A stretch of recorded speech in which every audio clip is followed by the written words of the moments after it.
Welcome to Wear Your Cape to Work, a podcast hosted by Project Insight. We believe that project and program managers are the real superheroes of every organization. We want you to hear their stories so you can be inspired to wear your own cape to work. I'm so excited to welcome Karla Eidem. She's the Global Head of Transformation and Project Delivery at Project Management Institute, right there at PMI. Her journey into project leadership started with courage. She stepped into roles where she didn't always have the exact background, but she knew how to learn, solve problems, and work with people. In this conversation, we're going to talk to her about her superpower, the power of genuine connection, and how that connection helps leaders build trust, understand the business, and turn project work into real decisions. She reminds us that the strongest project leaders don't just manage the work, they learn the people and the language and the context behind it. Thank you so much for joining us today, Karla. We are so honored to have you from PMI as part of our podcast this morning. Oh my gosh, thanks for having me, Trina. I'm good to meet you, Matthew. Likewise, we're excited you're here.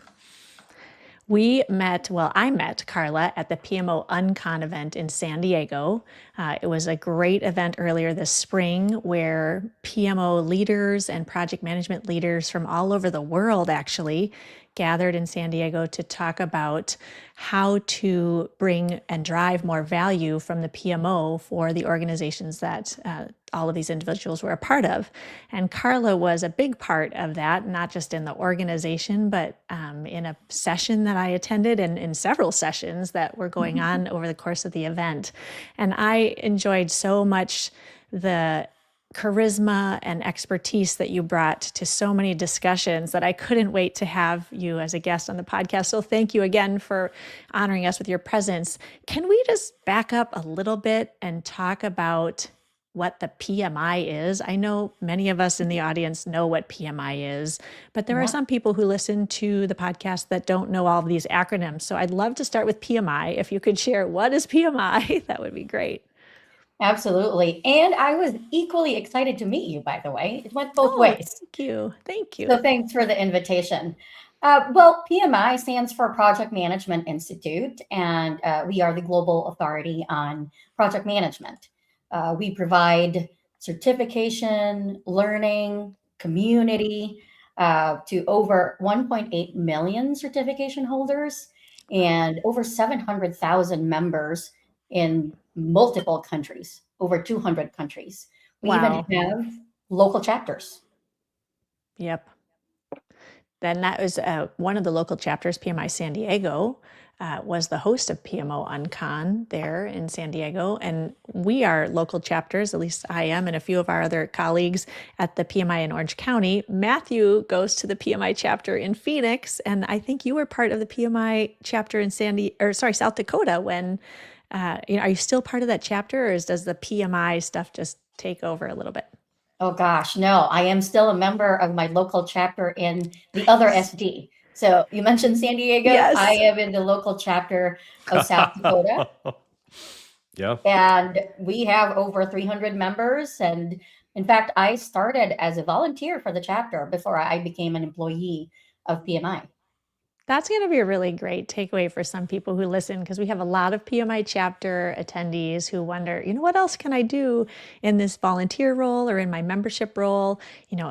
Is there a place for me in the larger organization? So that's really exciting.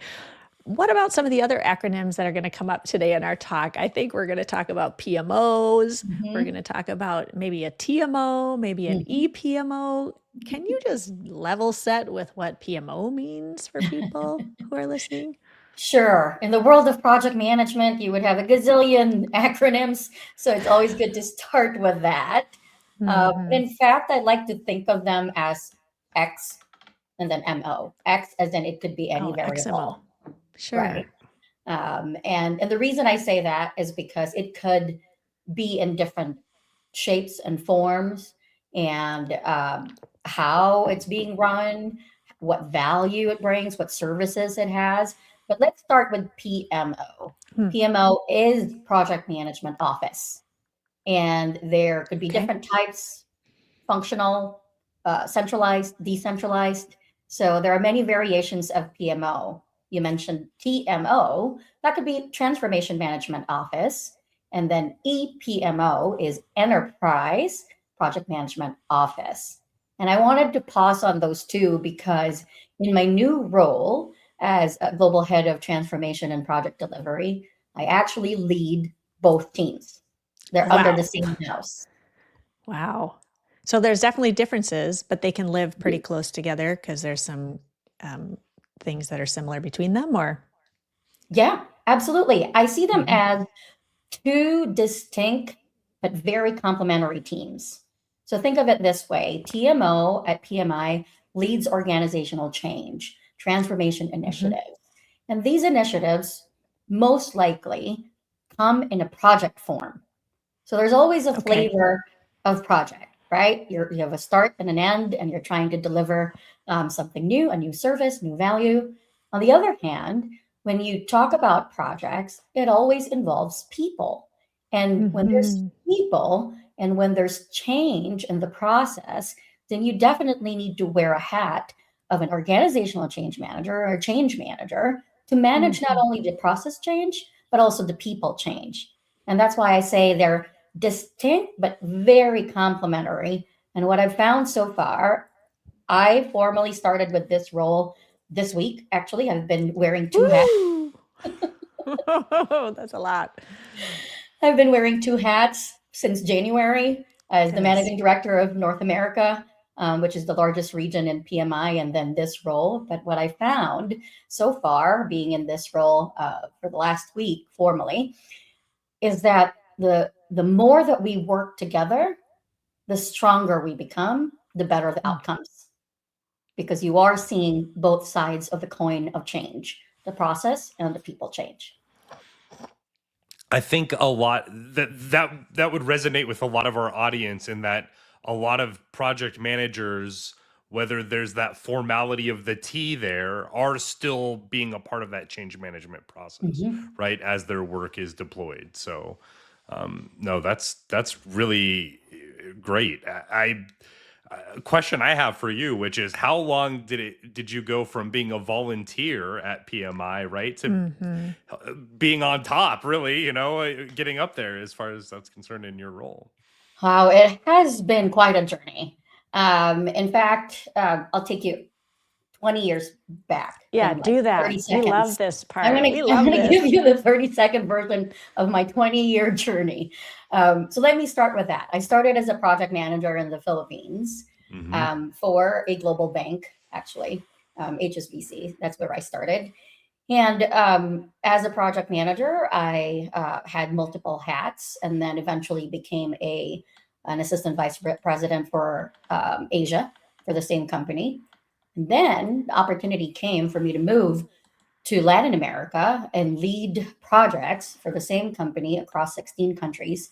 So I moved to Mexico City and led a PMO, a group of project managers that were managing these projects across the region. And then finally, I ended in the US, still wearing the project management hat. I'll give you a fun fact: from the Philippines to Mexico to South Dakota, where I'm from, Yes. that's about 10,800 miles. Wow. So it's been a long journey, but that's the 30-second version of it. But when I came to the US, that was actually the only time that I started hearing about PMI. What I realized is that PMI already existed in those countries, in the Philippines and Oh, in wow. Mexico, but I did not hear much about PMP, which is the Project Management Professional. It's the gold standard certification. And then PMI. I kind of heard about them, but not so much. But when I came to the US, and I've been here at South Dakota working for a healthcare organization, my former boss was the chapter president, the local chapter president. And she Nice. was the president, and then her boss was the former president. So you can believe that Yep. our Legacy. conversations were all about PMI. And I said, "Oh, I'm so curious about this. Let me see what this is." And we were all members, and we became chapter members. And well, I like to volunteer for so many things, and I could go on for another hour on the volunteer side. But the first thing that I did was I wanted to volunteer for my local chapter.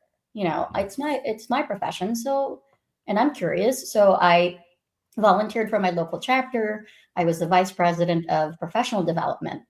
Nice. I was in charge of, as you can imagine, all the events and the conferences for the local chapter. Now, cut to, as a chapter leader, we have an opportunity to be trained by PMI in the Leadership Institute meeting. So that's a conference hosted by PMI for all, the chapter leaders, the board members. We give them an opportunity. There's 2 usually per chapter. And in North America at that time, we had 160 chapters. And I was the representative for South Dakota. Nice. And I've heard that called LIM, like, Yes. right? Yeah. People say LIM, so LIM, Leadership, what did you say? Leadership Institute? Institute meeting. Institute meeting, Leadership Institute meeting. Okay, another cool acronym. If you're part of the chapter teams, the board, I'm sure these boards let their members know, but think about LIM, because that's kind of the next step into bigger things from just being a local volunteer.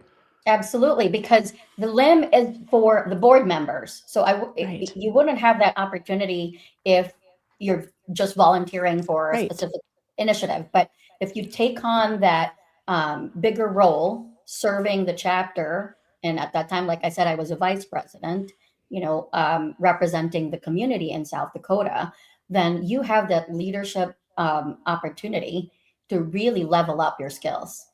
Through PMI LIM. And I'm so glad that you guys know what LIM is, but I was trying to say it so that your audience know what LIM is. No, I love that. Did you just start feeling like, we always say drink the Kool-Aid, right? You're just drinking the Kool-Aid. Was it getting more and more exciting where you're like, okay, what's next for me from here after you attended LIM? Yeah. Well, first of all, there is no better feeling than coming to a conference, finding your tribe. Oh, Imagine, you guys are my tribe. So that's why this is exciting for me, because I came into that conference, A, with like 200 project managers, B, with 200 project managers that are volunteering, and then C, that have the same problems that I have in managing the chapter. Because remember, chapters actually are volunteer run. They're not employees. Yeah. So you have that passion. And you've got to snowball that passion to get effort done, right? Because sometimes that's the part that's difficult in that. But I just a huge shout out to PMI as far as this is concerned, right? Because you have this idea of setting the gold standard of what it means to work and execute in this profession, then providing ways that you can learn beyond that, right? Through being a part of this volunteer leadership program. And then they get to mingle everybody together, right? And make sure that you can continue to be, with your people and grow and elevate from there.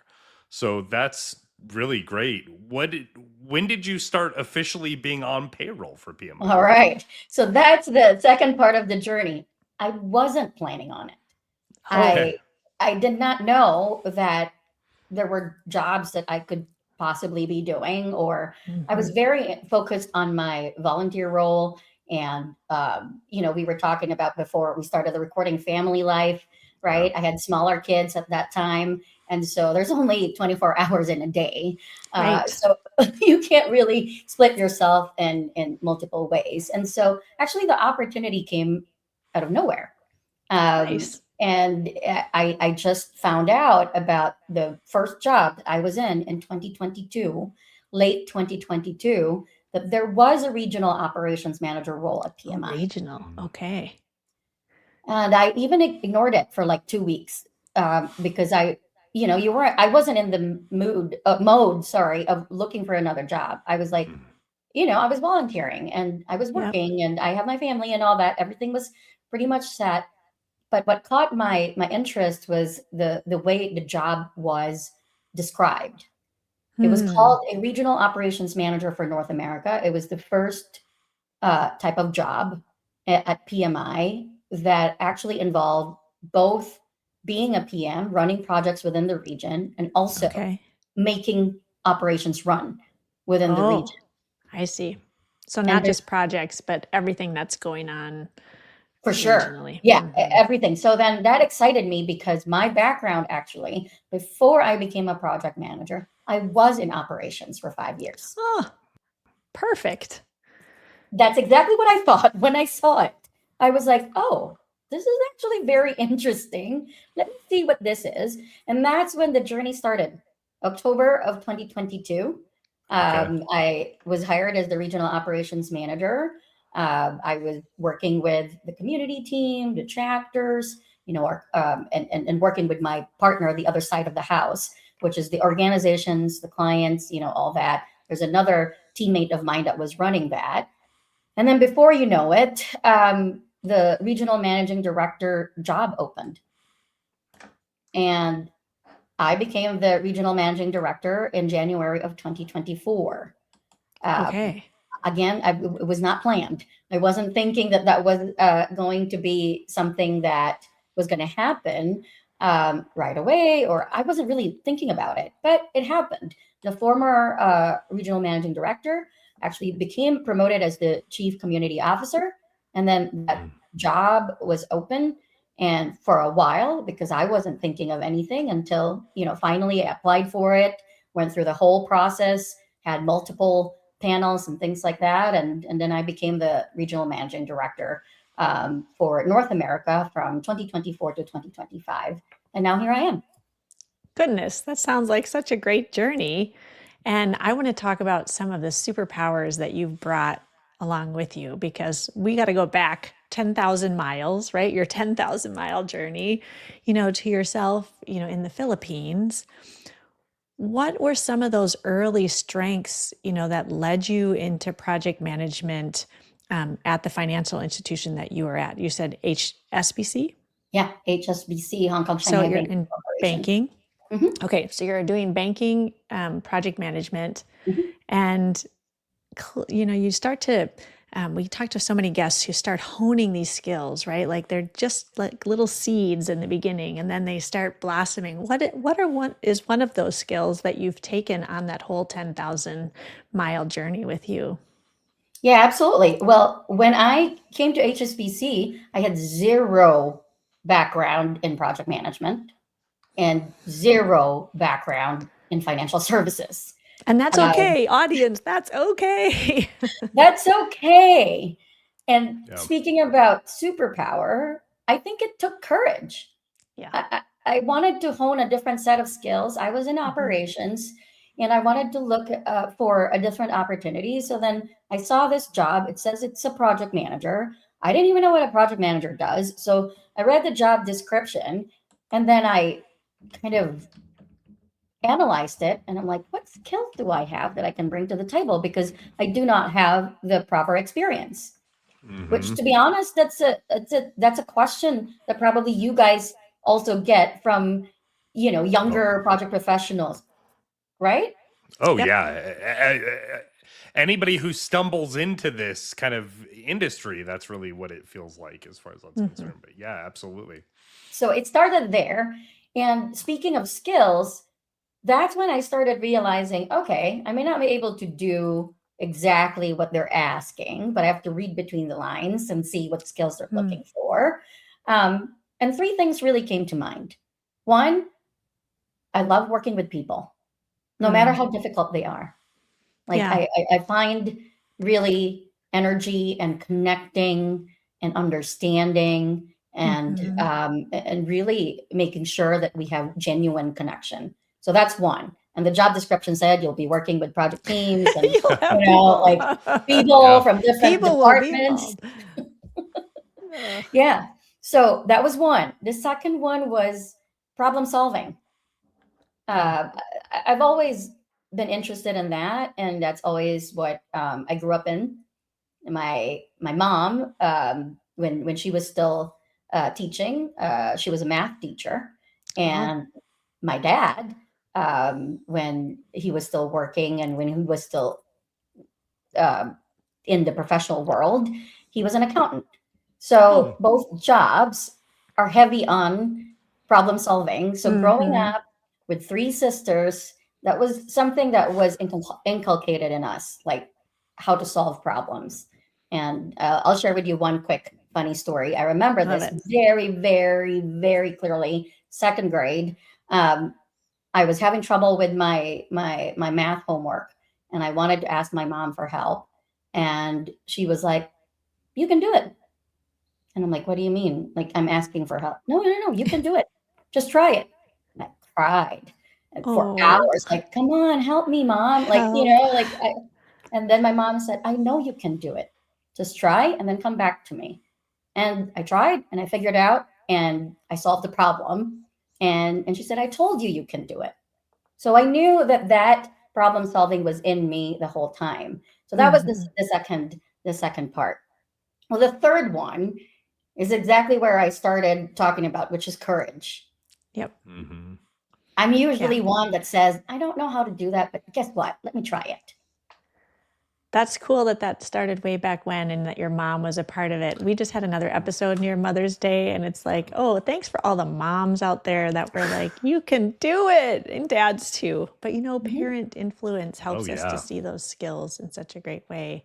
I want to make that courageous problem solving people work really big right now. Because when we were at PMO Uncon, the session that I attended was about people who lead those project management offices at their organization and how they show their executive teams the value of all of this project work that's being done across their entire company.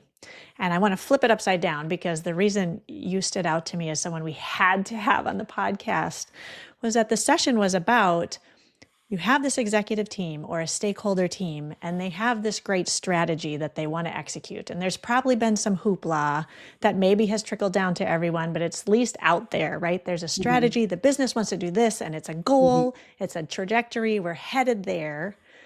But we have to execute the projects that are going to get us to that place, right? We're executing strategy. And the PMO, the project management office, sometimes has to prove themselves over and over and over. And the session was about driving value instead of proving it. Mhm. And the topic that came up was something that needs courage from so many project leaders is getting the ear of the C-suite or getting a seat at the table or not groveling, in this strategic proving situation, but actually being the actual resource that someone wants to reach out to, that Mhm. valued person, that trusted confidant. And you have become that in so many of the roles that you've taken on. I'd love if you could share a little bit about some of the secrets around maybe how you finally figured out how to be the most valuable to the C-suite or how those courageous relationships happen. It would Mhm. help, I know, a lot of people in our audience. Well, first of all, it's not ending yet. It hasn't ended Right. yet. It's a continuous Yes. journey. Right. Yes. Well, because I've had to work with different leadership teams in my previous organizations, right? Like, so the first part is that it's not a one-time exercise. Um, it's a Right. continuous journey. And the Right. more that you surround yourself with leaders that have different vantage point and perspectives on how to work with C-suites, the better, because you won't be able to solve it on your own. Um, Mm. but let me step back. I think, when talking about PMOs and, driving value versus proving value, really the point here is not to explain how busy you are or Mhm. what you're doing, but it's to help your teams, your project leaders to steer value, right? Like you're Mhm. shifting away from reporting status to shaping strategy. In fact, our Right. recent, I don't know if you saw it, but we just released a Pulse of the Profession. And it Oh, talked cool. about, yes, the 2026 Pulse of the Profession talks about navigating complexity. Mm. And in that Pulse of the Profession, and I'm sure you can all relate to this, that says that 81% of project professionals see that there's a rise in complexity and that the teams that manage it well are those 5 times more likely to succeed. Interesting. We're going to share a Five link to times. that in our show notes for sure. Right. Mhm. So the PMO excellence today is really about helping the enterprise navigate that complexity and not just document it. Right. So So there's a that's lot where you going on. move. We're not just telling you all the things that are happening. Absolutely.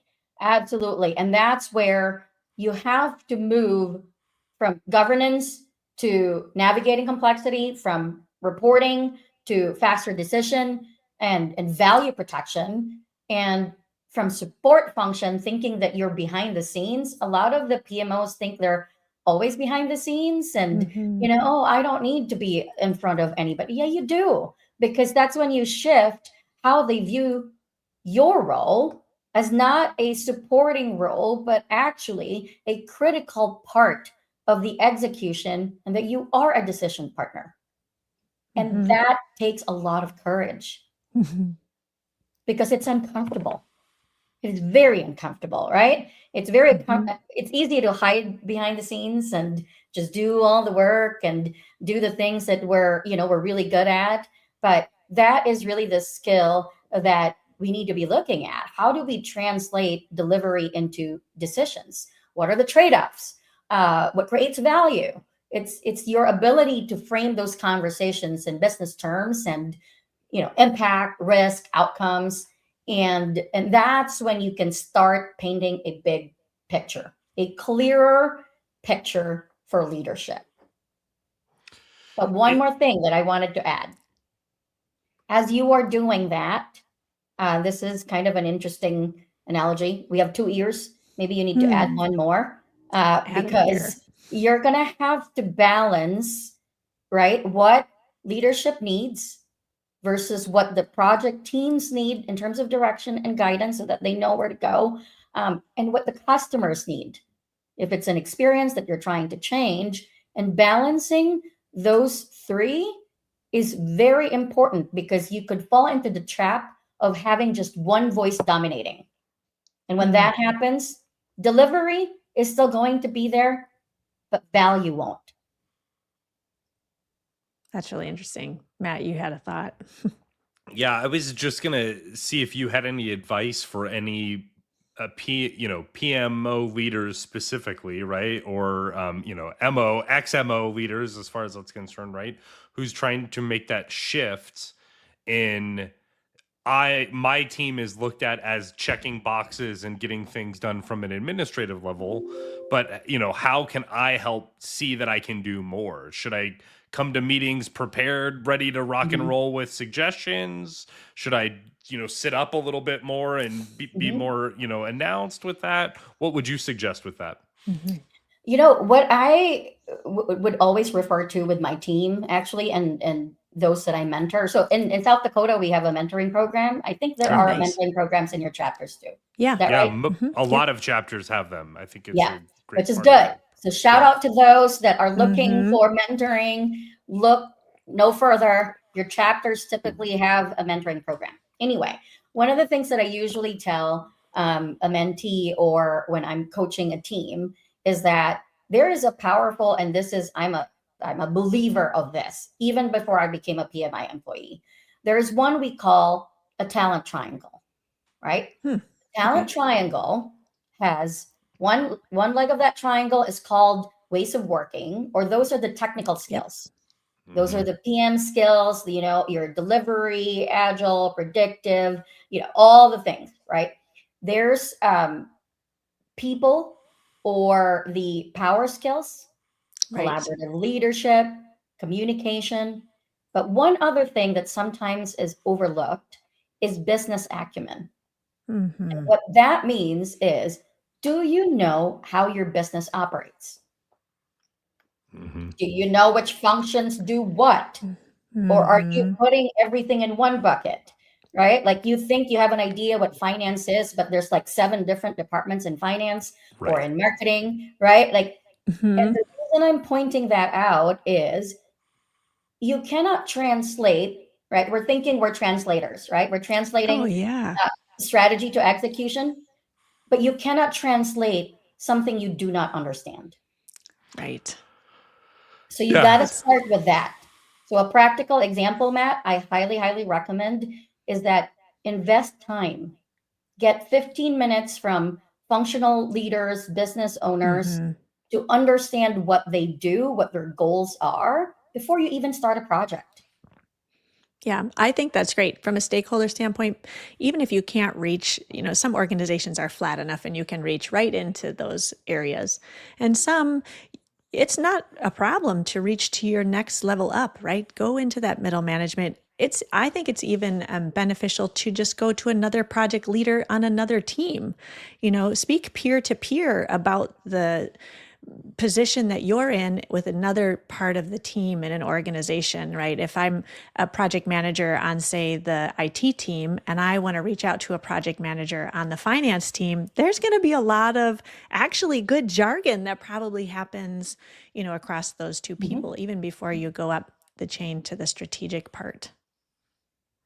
And don't Well, be afraid. Don't be afraid to go and ask those questions to the direct business owner themselves. But go That's ahead, great. Matt. You were going to say something brilliant. no, I was just going to say, I think it's even about aligning jargon, right? Which is what a part Right. of business Right. acumen is making sure Right. that we're calling our, everything by the proper name. So that way it does drive value for those hearing it, right? So, no, absolutely. Yeah. So, Karla, you have lived and worked all over the globe. It's amazing, and I see the courage there too, right? That courage to just travel for work. We've had another guest on the podcast too who moved from country to country and talked about how courageous that was as well. For you, I know I've noticed from your LinkedIn profile that you also speak a wide variety of languages too. Is there a connection, about being able to translate all of this on different continents and countries, just from a linguistic standpoint? You've had to really learn a new culture. Does that help too for you and your business acumen of being to translate between stakeholders and other people and objectives and teams, all of that? You know what? That's a very good perspective. I haven't really thought of it as Nice. contributing to it, but I think you're right. Because it brings me back to a situation back when I was in Mexico, when I was leading a team of project managers, and only two of them spoke English. So the rest of them only spoke Wow. Spanish. I did not speak Spanish, by the way, just to be Wow. clear at that time. I did not. But being Filipino, and the Philippines was a Spanish colony for over 300 years, a lot of our words are actually the same in Spanish. So I had a little bit of an advantage there because when they speak, I can kind of get what they mean. The But gist. the Okay. gist of it, right? But it goes beyond language because Mm, you hit it in the head when you said it's about culture. Language was the first step. I needed to understand the language, so I yep. did. I studied Spanish. I even took cooking lessons and dancing lessons, like salsa lessons in Spanish, Nice. so that I could, I could learn the language. But it went beyond what I expected.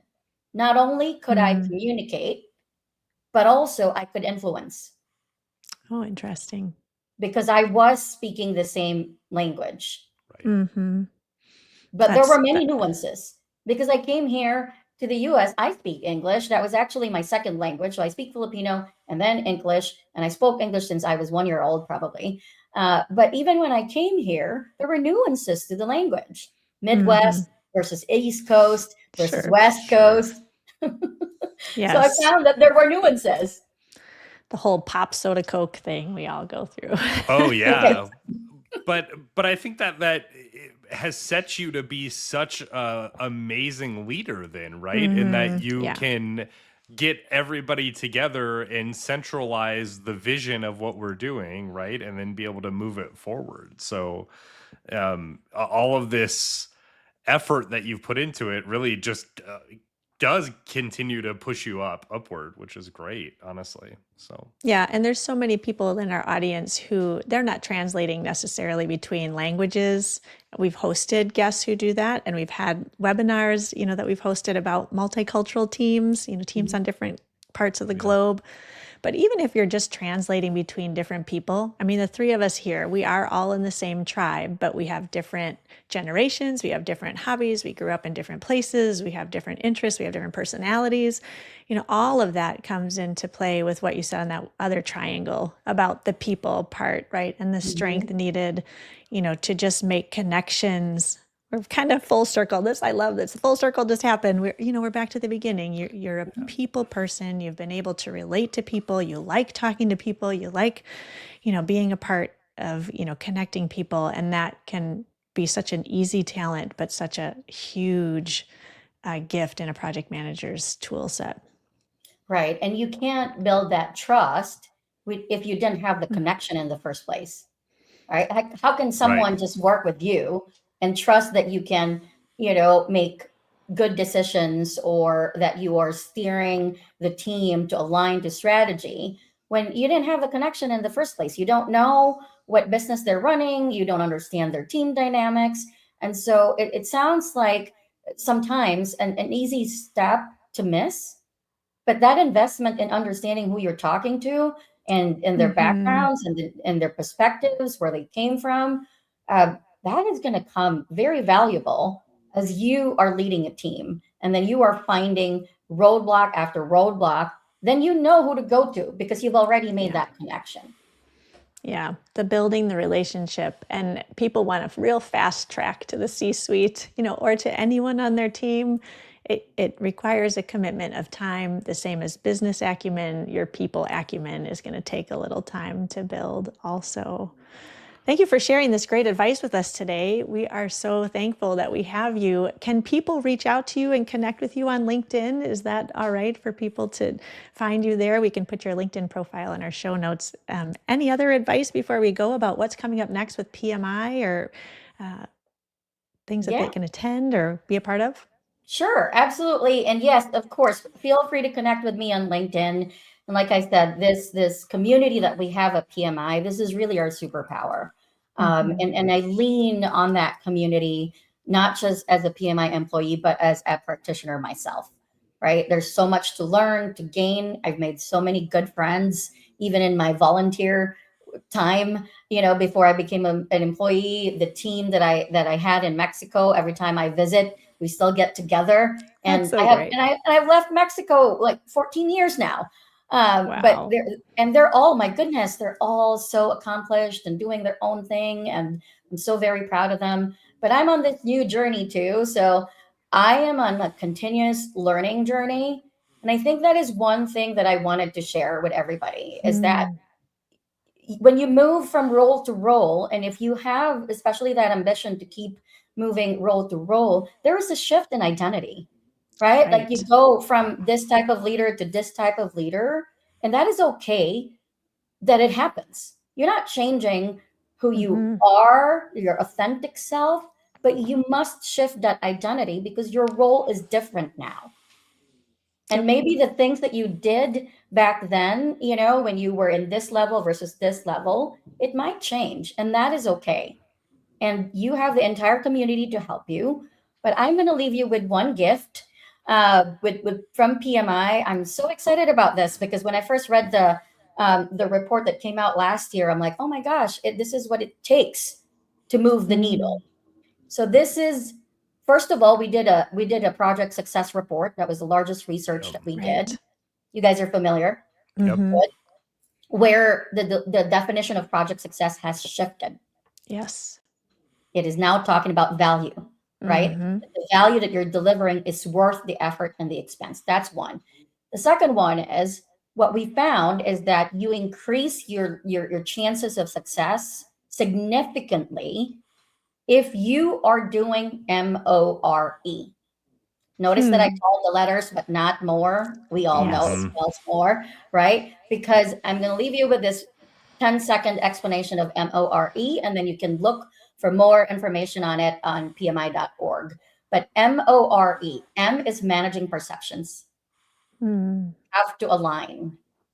If there is a difference in the way the teams are seeing the value versus leadership versus the customer, you have to focus on that and make sure that we're aligned on the value that we're delivering. And then O is own success. The triple constraints that we know, that's table stakes, right? But when there are problems beyond the triple constraints, the cultural, intercultural exchanges, the communication barriers and things like that, you have to own that. And then R relentlessly reassess your parameters. You start with one problem and you thought this was the solution. Don't wait until the end. Like, go through Right. your process and say, wait a minute, is the reason why we're not aligned is because we're now trying to solve a different problem? Interesting. And the last one is expand perspective. And I'm going to tie it back to what we talked about at the beginning, where project management is not just about projects, it's about people. It's about change management. It's about learning about AI and automation. The project economy has changed, and so must we. So That's terrific. find out more about MORE on PMI.org. Your local chapters can help you with that too. This community of over 700,000 members, I'm sure, can help Wow. you with a thing or two on how to elevate yourself in the world of projects today. Thank you so much for being with us, Karla. We're so glad that you were here. Our Thank audience you. loved it, I know. Oh my gosh, thank you so much for having me. Thank you for joining us today on the Wear Your Cape to Work podcast, hosted by Project Insight. If you enjoyed today's episode, please like, follow, or leave us a comment. If you subscribe to our YouTube, Spotify, Apple, or other favorite podcast channels, you'll receive notifications of all of our new episodes. We'd also love it if you would share Wear Your Cape to Work with your network of PMPs or anyone else who might enjoy the show. Project Insight is an online project and portfolio management software that helps companies connect project data from across all of their teams and software tools so that they can make confident decisions about their business. Our website is projectinsight.com, and there you can find many resources for project professionals, including free PDU webinars, as well as a place to register for a demonstration or a consultation with one of our success teams. Thank you once again for joining today's conversation, and most importantly, thanks for wearing your cape to work.